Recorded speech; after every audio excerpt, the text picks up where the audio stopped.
In this video, I'm going to show you how to fix the E4 error code on your HP Smart Tank 580 printer.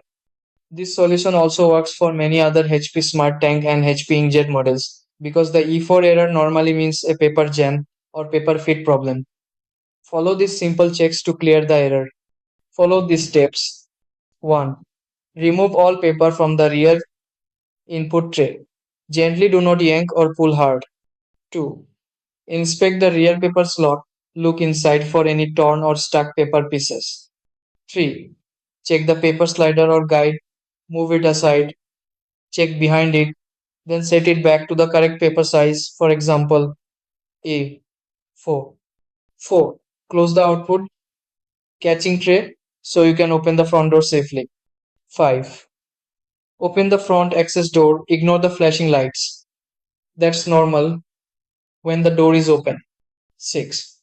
Look inside the printer for jammed pieces of paper or obstructions and remove them carefully. 7. Check ink levels while inside. Optional top up.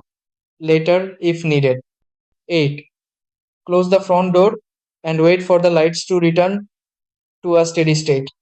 9.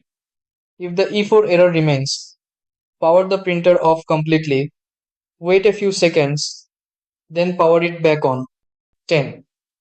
When the light is steady again, reload paper correctly and try printing.